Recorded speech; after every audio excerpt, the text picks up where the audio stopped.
Hello, and welcome to another World of UX podcast. This is your host, Darren Hood. Thank you for taking the time to join us on today. A special welcome, as always, to all of you that are joining us for the first time. Welcome to the show. Boy, do I have a treat for you today. I told you we were going to have an extended celebration of the podcast's fourth anniversary, and it involved bringing on guests. And one of the things I love doing on this show is to bring other voices. Yes, I actually had somebody say once, I want to do a show like you, but I'm going to bring other people, let them do all the talking. The subtitles is, Darren, I don't want to listen to you talk. Okay, then turn it off and bye-bye. I'm not going to stop talking. I didn't get 28 years of experience to be quiet. And remember, I'm shy. So I do this because I care about you, because I care about the community. And it is genuine. My care for the community is genuine. But one of the things I do love to do is I know and I love when there's somebody else. I love seeing somebody else that knows something. I love seeing other people that bring something to the table. I love when somebody brings value, because it's not just about Darren Hood. Matter of fact, it's very little about Darren Hood, but it is about the discipline. And there's a lot of people out here that have some phenomenal things to contribute to the discipline and the discipline's well-being. And when you care about yourself and your well-being more than you care about the discipline, that's bad for the discipline, folks. So that said, I've got a guest, and I'm going to let my guests introduce themselves. I'll give their name. I'm going to take a stab at their name too. We didn't talk about this. I think I did pretty good, but I'm going to take a stab at their name. But this person is known in UX communities. AI is a hot topic today, and rightfully so. And you've heard what I've had to say about AI a little bit, but I've been wanting this person to come on for so long because I treasure what they share with the community. I treasure their voice. I treasure the impact that they're having. And man, I get to have a person on the show. I am so geeked. I'm geeking out right now because of the person. I geek out anytime I have a guest, but I'm geeking out in a special way because of what this person brings to the table. Today, folks, I'm going to let him introduce himself and tell him who he is. And as somebody always says, why people should care, things of that nature. But today, I have with me the one, the only, the Mr. AI in the world of UX, Yan Vishnepolsky. How did I do with the name, sir? Wow. Like flawless pronunciation. You have to pronounce my name. I treasure years of sports with enabling me to be able to do that. But go ahead, Yan. Go ahead, introduce yourself. I have to say that when you were introducing me and how you felt about having me on the show, I have to say that you described my feelings about how I feel about being on your show just as well. And so I feel like we're mirroring each other, which is amazing. And so I am a user researcher. I started off as a generalist. I have been in UX for almost 15 years now. And I've worked in UX abroad. I started off my career in India. I worked in India for 9 years, running a UX there. And then I moved from India to the US and started doing contracting. And that's when I realized that as a contractor and a generalist, you often get pushed to create designs without any research. And I was like, I'm not going to fly. I want to do the research. And so I figured like the easiest way to make sure that happens is to call myself a user researcher. And from then on, I've been a user researcher in UX. And here we are. I'm so happy to be here. Last couple of years, I've been into AI specifically just because like I feel like this is a moment of change in our industry.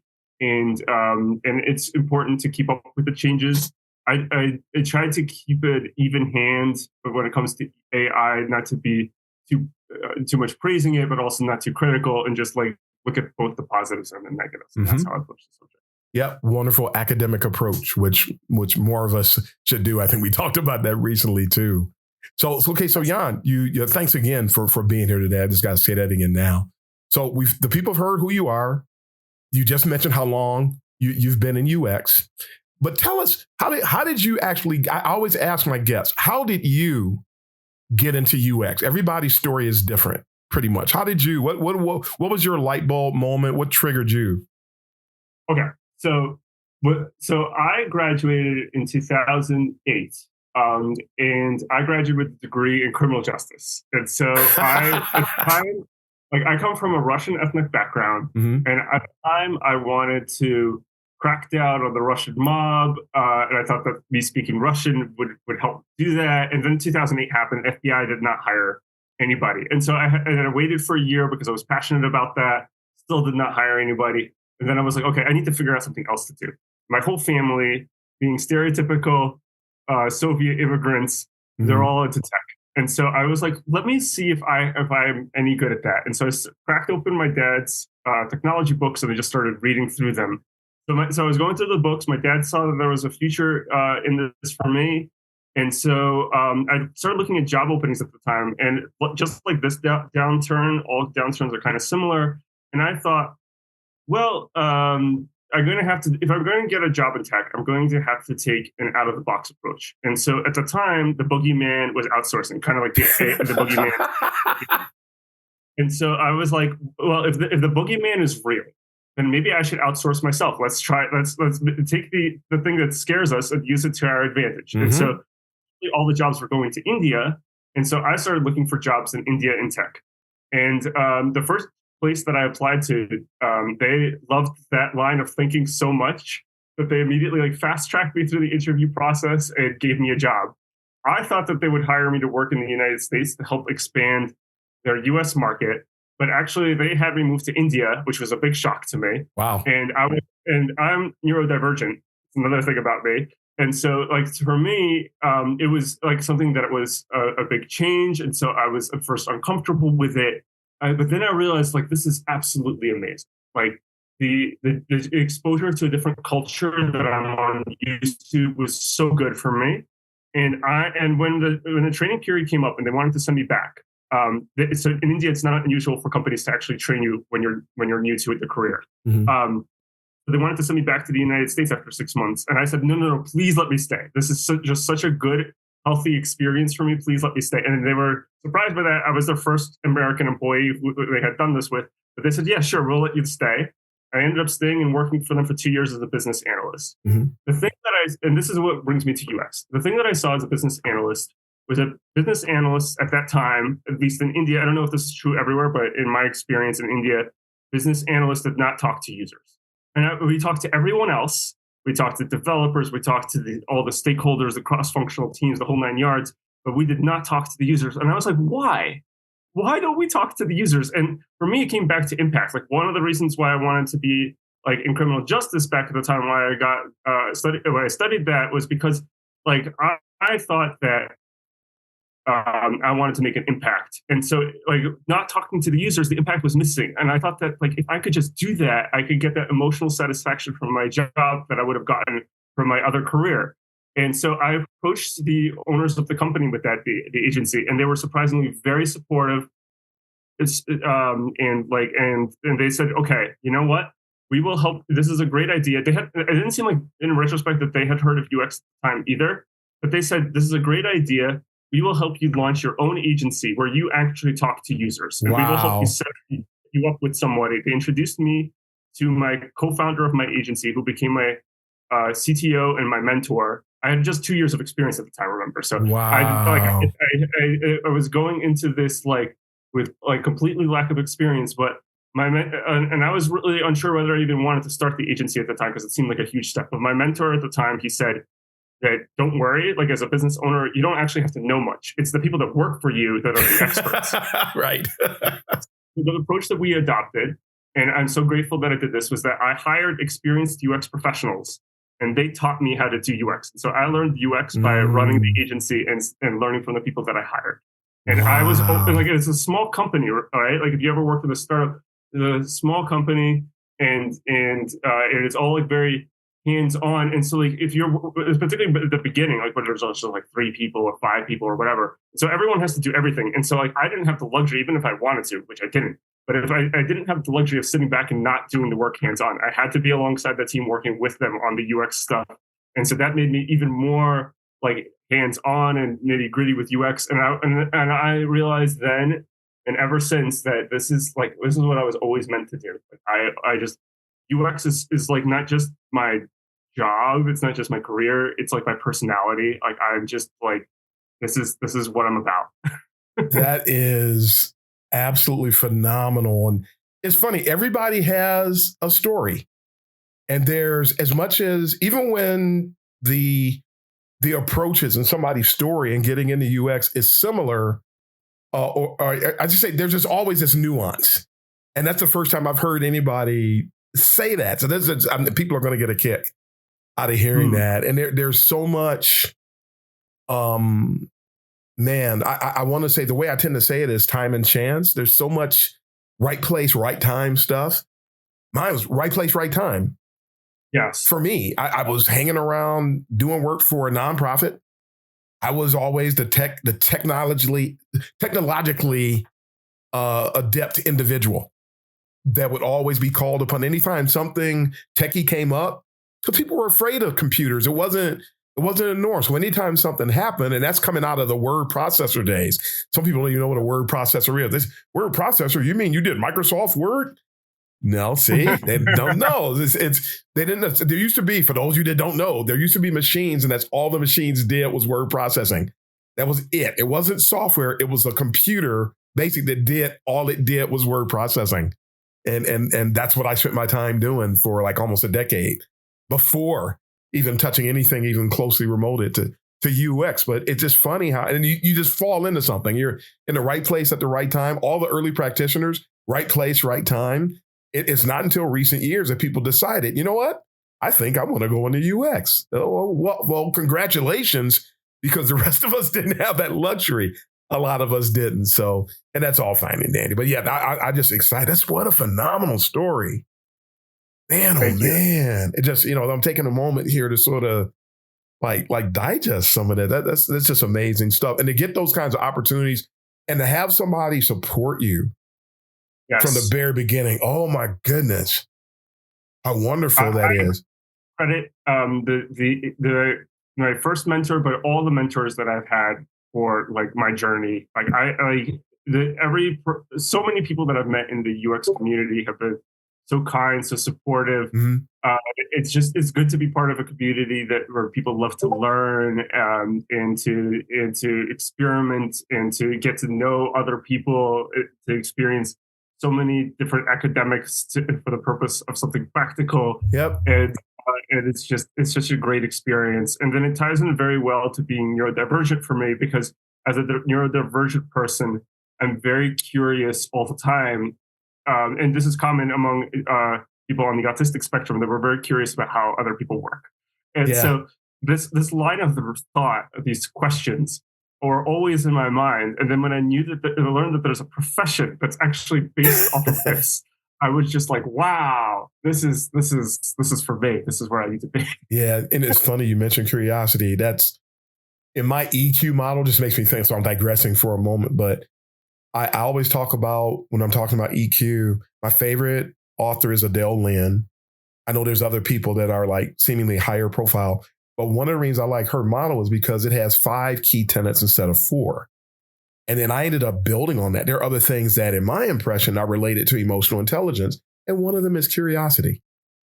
And I feel that the more curious a person is, the more they can excel at doing user experience work.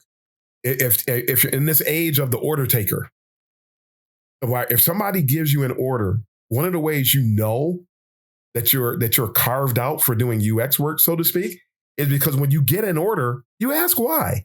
You just start asking questions immediately. You don't just do it. You need to, hey, up and coming UXers, when you get somebody that makes a request of you, when you have an ask, as we like to call it in the agency world, what is the ask? There's an ask that needs to follow the ask, because you don't know if the ask is actually beneficial, whether or not it's legit. Should we actually be spending any manpower at all going down that road? And that's something that user experience folks do, which is a main difference between the cult of UX and pure UX, as I like to call it, that pure UXers are going to ask. Because you can ask questions, and you ask enough questions and find out, this really isn't what we should be doing. And it's very important. Because people love, people on the other side of the table, they generally people love to speak about themselves. And so if you give them the opportunity to do that, they'll be so happy that you actually exhibit curiosity in what they do, in their work, And then if you have the opportunity that, like, if they're going in the wrong direction, you can add serious amounts of value and build lots of trust by suggesting that. And especially if it comes at the cost of like what's in your self-interest. If you promote their interests ahead of yours and they see that early on in the relationship, you're set. You're set. Yes. Like this is what I've seen in business, but it is also like really great for building personal relationships in this industry because people know that you are an ethical person and you believe in doing the right thing. Bingo. You just mentioned another major key word too. UXers are value dealers. We deal in value.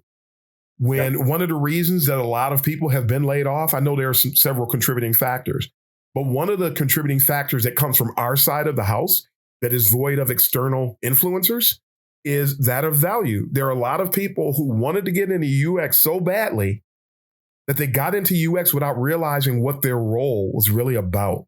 And we are value dealers. We should thrive at bringing value for users, value for the business. And if you bring value for the users, but don't bring value in the business, then you fail. We bring value and we need to be, again, asking questions. What can I do with this initiative to optimize the value that I bring? And a lot of people are not asking these questions. And then consequently, they don't bring value. And a lot of people who got laid off because they don't bring value. And please note, there's a difference between those listening today. There's a difference between value and perceived value. Between actual value, because there are people, I did some, Yan, I did once, I think I mentioned this story. We were talking the other day. I did some wireframes at a company once. And before I did the wireframes, I said, no, you folks do know what wireframes are, right? And you know what the purpose is. And they said, yeah. But you could tell they really didn't know. Yeah. And I was not at liberty to explain it to them without paying the consequences. But I ended up paying the consequences anyway, because I did the wireframes. And then somebody said, Darren, the client was underwhelmed at your wireframes. Nobody's ever been overwhelmed by wireframes in the history of the world.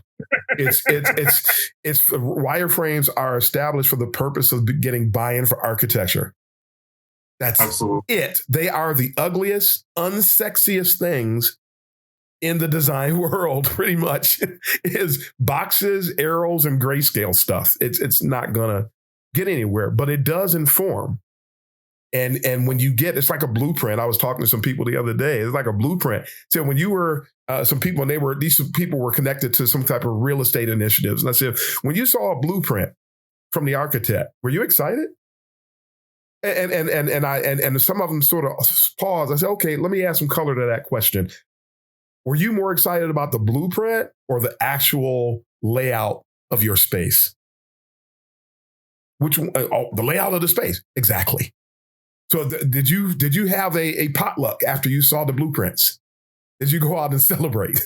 No, and you won't. And that's what wireframes are. They're a blueprint. If everybody on your team walked in and they were all skeletons with no skin, no sinews, no hair, that's a bunch of skeletons walked in, that'd be pretty frightening. You pretty much leave right away. And that's what a wireframe is. It's a skeleton. It's a blueprint. And so it's just amazing. But in this age of UX, which leads us to our little bit of our segue, just a tad, is that a lot of people in UX today, I found, simply don't understand what we're doing, how to communicate, because you're not going to be able to communicate the value of UX if you don't know what UX is supposed to be doing. People are going to struggle at that. And I'm actually getting ahead of myself too. So we'll pick up that thought a little later.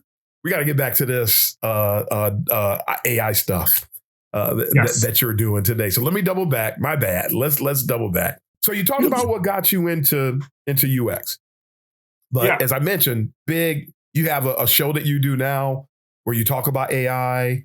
You can plug that at the end, let folks know about it.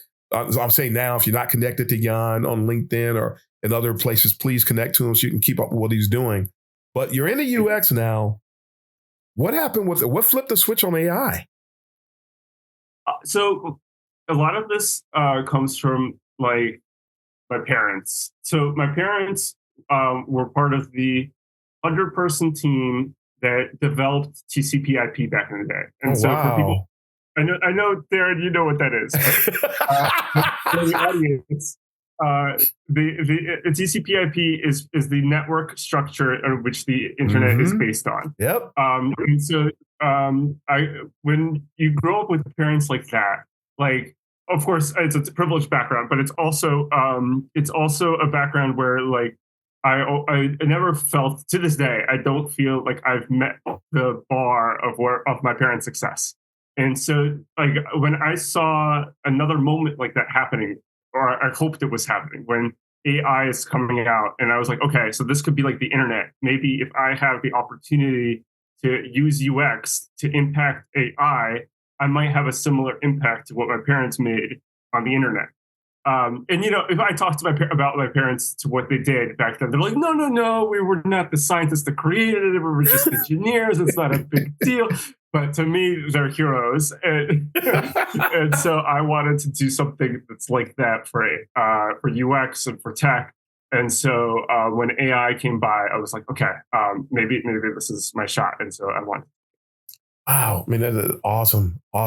What have been your most important, or not important, interesting discoveries associated with AI so far? What have been some of the biggest milestones for you in your journey?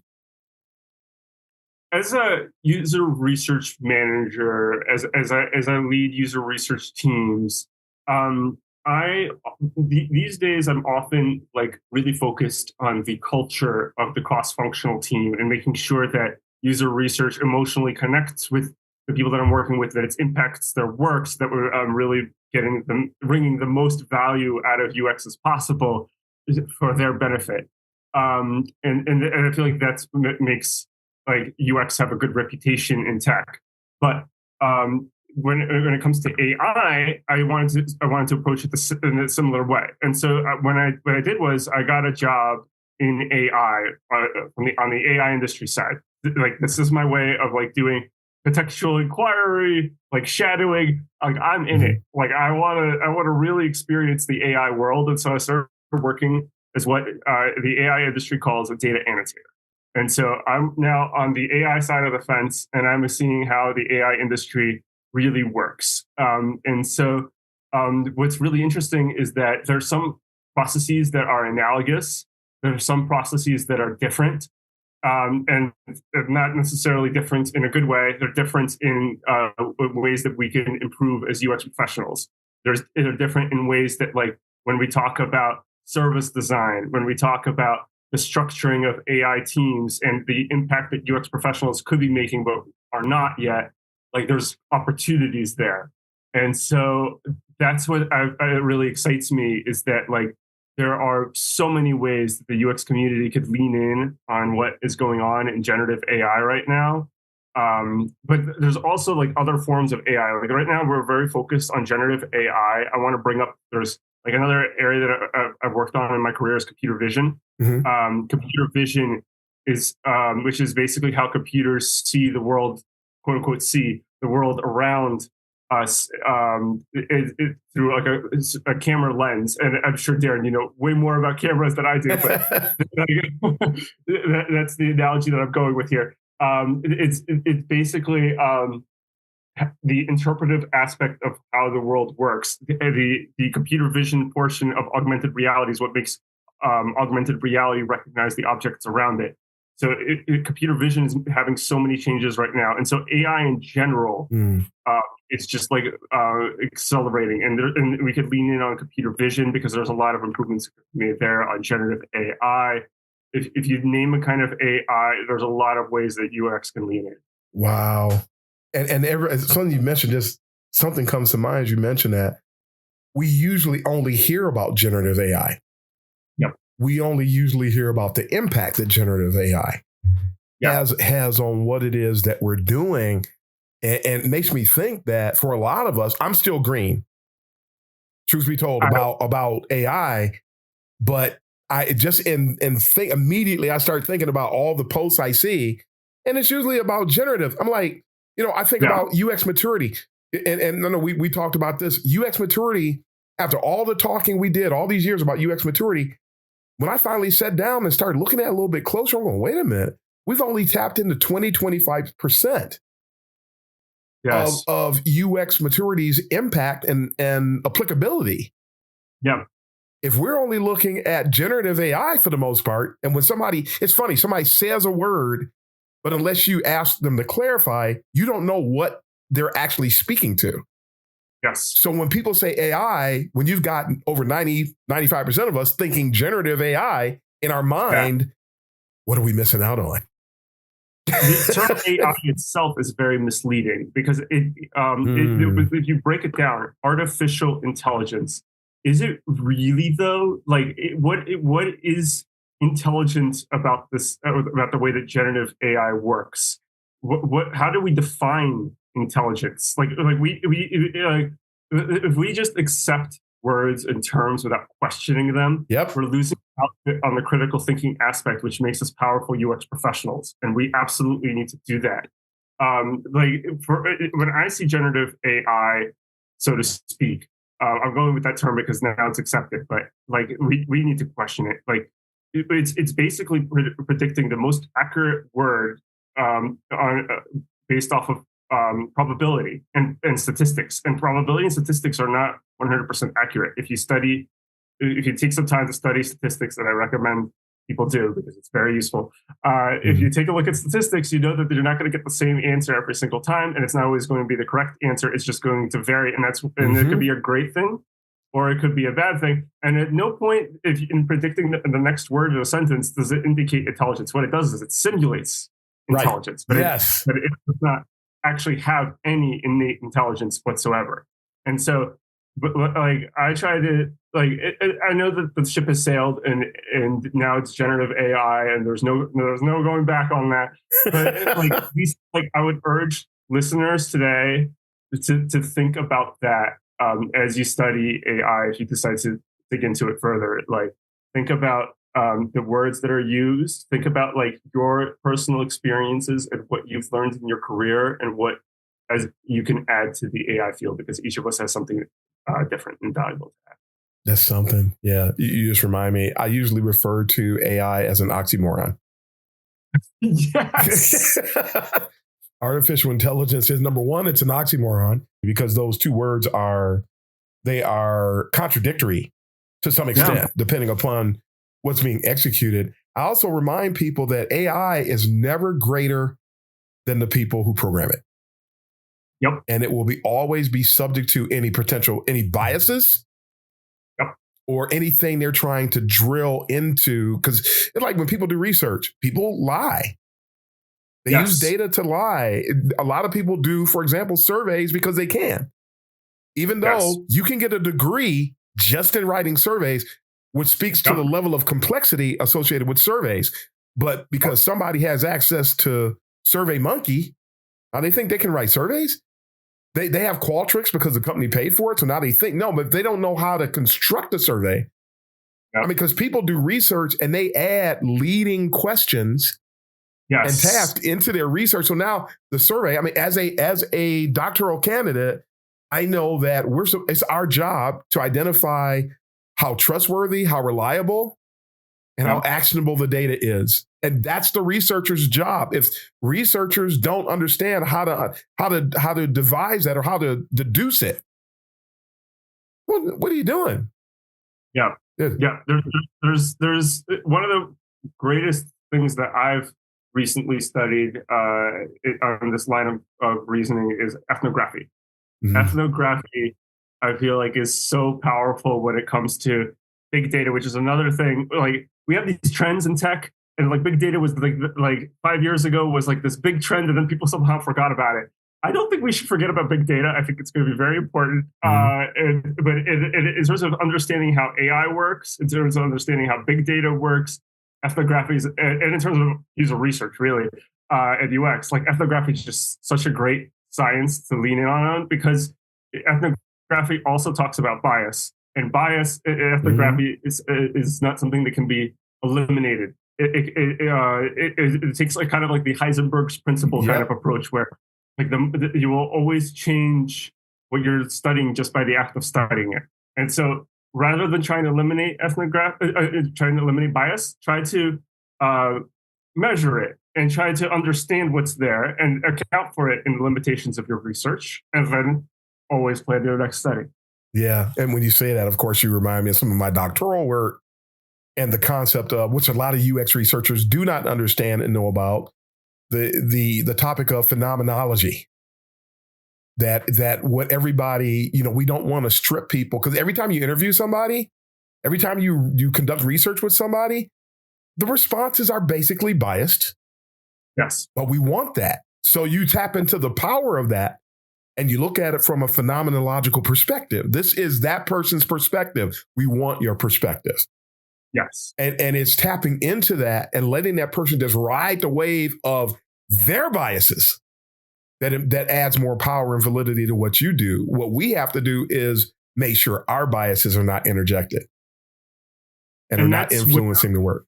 Going back to AI, that's where we have a great and powerful opportunity to impact the field of AI, because right now the models, the way that they're being trained in a very biased manner. Like the process through which data annotators are hired is pretty opaque, but it does not seem to be to be hired in terms of diversity of thought, mm-hmm. or in terms of diversity of experience or background, or and I feel like there's an opportunity there for conversational designers and of that portion of UX to lean in. Of course, there's an opportunity for user research to lean in, mm-hmm. to make sure that data is coming in an unbiased way, so that way, like when we start thinking about data annotators instead of data annotators as participants that are feeding the model, that becomes like a great opportunity to improve AI models and the way that they're generated. But there's also like things that we will have to change ourselves about UX and how it's practiced as we lean into this field, and that's true for any industry. Like yes. UX always adjusts to whatever industry is working in, whether it's finance and its regulations or healthcare. With HIPAA in the United States or GDPR in Europe, there's always adjustments that UX has to make, and there will be, and these adjustments will have to happen in AI. The biggest thing is that large language models, as of today, you cannot iterate them in a standard way, where like you create a model and then you realize that you have some problem with it, and then you can just fix the problems. Like once you launch the model, it's launched. You can't go, you can't unlaunch it. And so we're going to have to be that much more careful. If anything, like we're going to have to be more rigorous with our research work, more rigorous with the conversational design, so that these errors are less costly for these AI companies, because the costs are going to build up. And so when we talk about value, financial value is the most obvious one. And so I think yes. that it's going to be very, very obvious very soon to many people in AI that they're going to need us. And so, yes, this is a team that's picking up speed as we're speaking. Yeah, and I'm glad you said that. Before we segue into the next subtopic, for those of you who have been afraid, and please chime in on this too, Yan. For people yes. who are afraid that AI is going to take our jobs, as he just alluded to, and just said, so we're going to pull it out of him here, because I know he wants to say it. And for those you can't see him, he's shaking his head. The AI is not going to replace us. Matter of fact, we need to ramp up our skill so that we can be more empowered through AI instead of being afraid of AI taking our jobs. This is not Skynet. I guess everybody's not familiar with the Terminator. I'm using these pop culture references. We don't have to be afraid of Skynet here. But we need to know how to work with Skynet. Yes. And we need to know what Skynet, I keep calling it Skynet, it's AI. We need to know what it, we need to know what it brings to the table. We need to know how to sort of engage with it, to intertwine ourselves with it. And I think that's what the world of UX is calling for right now. Yeah. Here's this new thing. In 2008, we were sitting there and found out that there's this new thing. This iPhone has come along and we need to start designing for apps. It wasn't for the web, it was for apps. And okay, this just came across our desk. We're doing websites, we're doing interactive TV. You're watching Cake Boss and a thing pops up. You can you can check out the Ford Taurus while you look at it. And I was working on that. And so we just did this. These are the things we're doing. And then all of a sudden this phone comes out and we go, okay. And then we start designing for it. And one of the things I learned then, which is going to be different for us with this, I learned that UX was pervasive. It was the first time because I was drinking the Kool-Aid at the time. We've all drank Kool-Aid at some point in time. And I thought that everything we did was about a digital experience.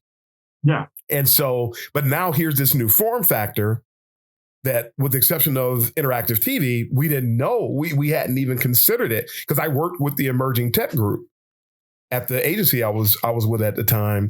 So now here we are. Now we got to design for these phones. And I learned, wait a minute, the only difference really is that we're dealing with different resolution.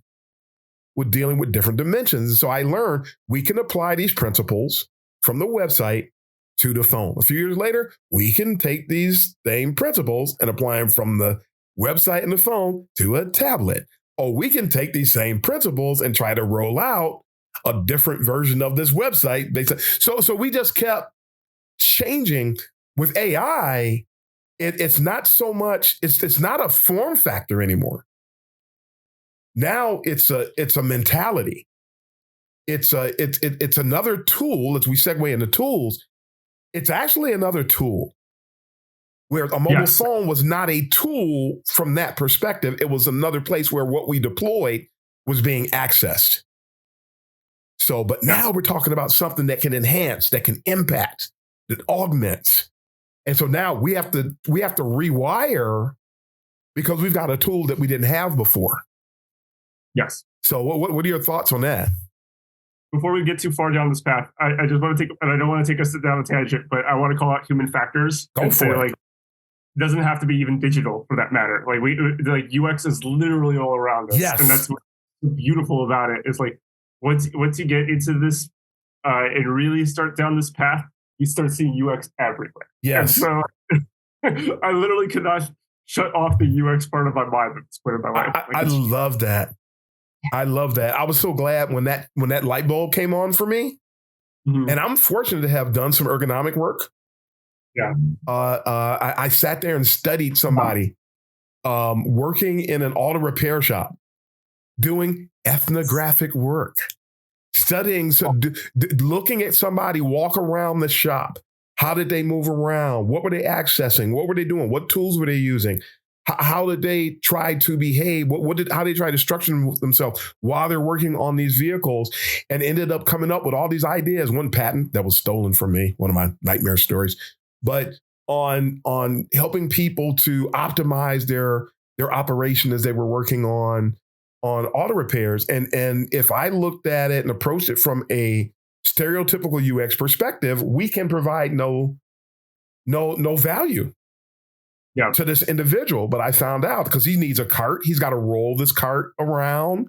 So the cart needs to be ergonomically supportive. It needs to feed into how does he work? How can we, everybody wants to talk about empathy. How can we devise a product that will empathize with his daily operation?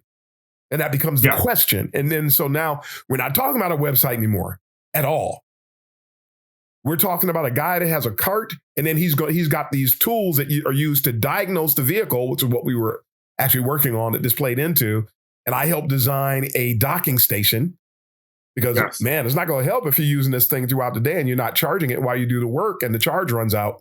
You're not going to be able to fit too many cars. So this was something that I devised, and I created the docking station. That's the patent that was stolen. The docking station. Somebody else, my name's going to be on it. Man, so my name's going to be on the patent. And said no, and they ran off. And they knew that I was supposed to, that my name, it was my idea. It wasn't anybody else's idea, but it's life. That's life. But I learned it's more than the audience learns from your misfortune, at least. Try to, if you're listening to the show and you're working on a patent, try to be careful so that this does not happen to you. Exactly. Make sure you're properly represented. Make sure you're aligning yourself with people who are supporting you. Yeah. That you don't experience what I experience. I hope other people don't. But as we always do, we talk about the potholes so that you can learn to navigate yourself around the potholes. But there's nothing more frustrating than to experience a pothole that could have been avoided. Nothing more frustrating than that. But I'm happy it is out there, and there are people and I apologize, but it was such a worthwhile change. Good stuff. I'll live with it. So we are going to pivot though into tools. Yes, so tools. AI is basically a tool. We're going to segue out of AI, and we're looking at tools in a sense. We're looking at AI tools though. What yes. AI tools do you think have you found to be most beneficial? Some that might be on everybody's radar, some that might not be on everybody's radar. What are your thoughts on different AI tools today? So tools, let me take a step back first and look at tools in general, right? And so like what has been the role of humanity with tools since the advent of tools? Tools always do something that humans can't or struggle with, and people fill in the gaps with what the tool can't do. Mm-hmm. And so what is AI good at is the real question that like we want to answer first. Wonderful. That humans are not good at. Or that it could do better than humans. And the answer that I've come up with is helping us with brainstorming, with the diverged portion of design thinking, where we're trying to come up with many different ideas as quickly as possible, and just like as many ideas as possible, and then we can narrow down later based off of like the limitations. And so when it comes to that, I feel like AI is very strong. And as a researcher, I often work in organizations where I'm alone. Like I don't have. I'm usually the first user researcher on the team, and I have to build the user research team around me.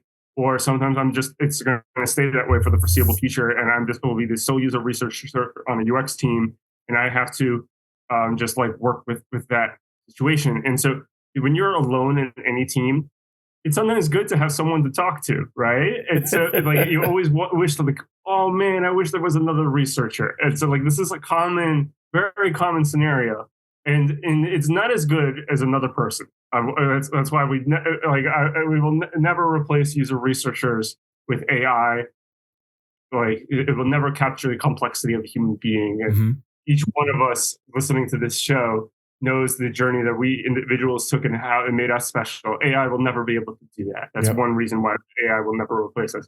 But what it does do is like for the people that are alone on the team and want to get an quote unquote outside perspective, you can get that from generative AI. And then you can see like whether the answers make sense, if you agree with them or not. If you don't agree with them, you can debate it. I've debated generative AI about user research strategy. It's been fun.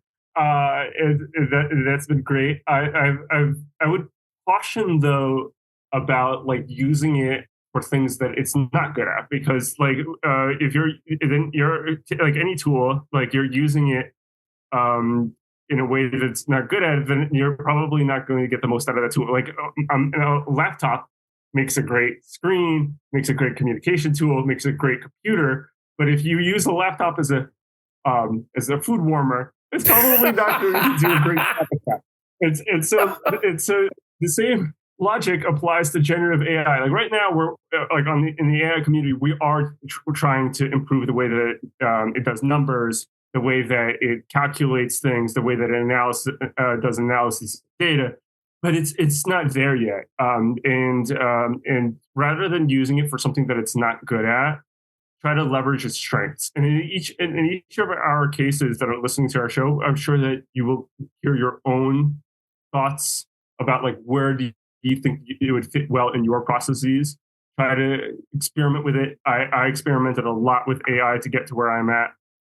That's the best way, is like rather than listening to theoretical knowledge on its own, try to play with it, as with any technology for that matter. And then see where it fits, where it falls down in your day-to-day work, and then come back and see like what people have to say about the theory of AI and so forth. But first, try it out yourself. Awesome. Love that.